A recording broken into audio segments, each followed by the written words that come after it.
Hello and welcome to This Week at Whitewater with Kevin Hefferan. I'm Kevin Hefferan and I'm here to discuss the happenings at UW-Whitewater this week. Earlier this week, the UW-Whitewater bookstore was robbed. I went to the scene to gather more information about the robbery. Take a look at what I found. Good afternoon. I am Kevin Hefferan with This Week at Whitewater, here to report to you about a recent crime that has taken place on campus. I'm here standing outside the UW-Whitewater campus bookstore where a robbery took place at approximately 6 p.m. on November the 24th. Campus police are working diligently to find the culprit. The bookstore bandit is said to have taken just over $2,000 worth of merchandise. However, the bandit only got away with 3 t-shirts and a pencil. The search will continue throughout the week until the bookstore bandit has been caught. This has been a special report. I'm Kevin Hefferan. I hope the bandit is caught and brought to justice. In other news, a new app has taken college campuses, including UW-Whitewater, by storm. Yik Yak is known as the anonymous Twitter. Furman University graduates Tyler Droll and Brooks Buffington created Yik Yak to connect people with anonymous posts within a 1.5-mile radius. 6 months after the Yik Yak was released to the public, it became the 9th most downloaded app in the United States App Store. Users of the app have the ability to up a yak if they like it, or down a yak if they dislike it. The more ups a yak has, the hotter it gets on the list of yaks in one's area. Top yaks in the UW-Whitewater area this week are making my way to class, walking fast, hauling ass because it's cold out. This snow and rain mixture isn't the problem. The real problem will arise when the temps drop and everything freezes. UWW is about to be a giant ice rink. I have a love-hate relationship with leaving home and coming back to the dub. Okay, under the skin pimples are the worst. The deadly cycle of alternating between Yik Yak, Facebook, and Twitter as you ignore your work completely because there's always something new to check. My Saturday was going pretty well until I realized it was Sunday. Thanksgiving break equals the calm before the storm, aka finals.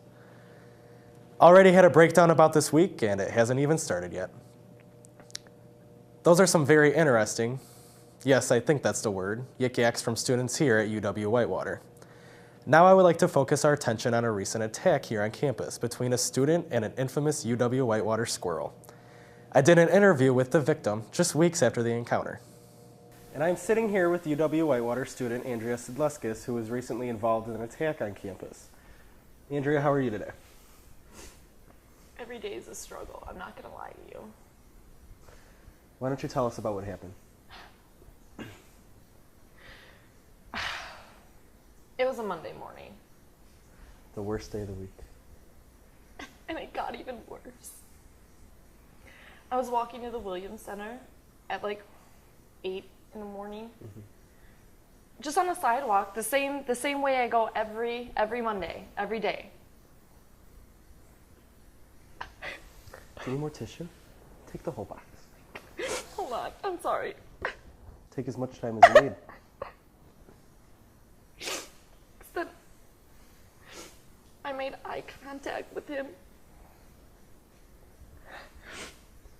And then I thought I was just gonna walk past and he would let it go. And it was gonna be fine. There were witnesses, there were people around. I didn't think anything was gonna happen. And then the squirrel just jumped off the tree and onto my leg. And I couldn't get it off. I still have nightmares about it. I wake up sometimes and my leg's all scratched up. Oh my God. And my pants ripped. Were they your favorite? They were my favorite pants. And then I had to walk 3 blocks with ripped pants.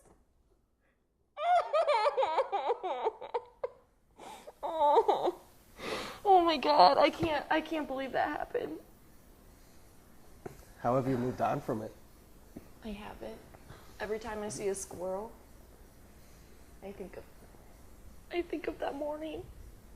The worst morning of my life. Ugh. I had to tell my dad. He was so disappointed. He was disappointed in you? Yes. Why? Because I couldn't stop it. Well, you can't just stop a squirrel attacking you. Yeah, you can. How? You punt it. I didn't think of that.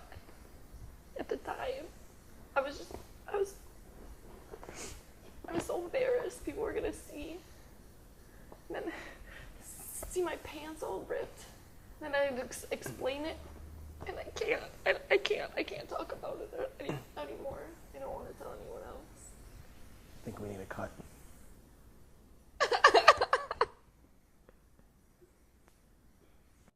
Thank you for tuning in to This Week at Whitewater with Kevin Hefferan. We will see you next week.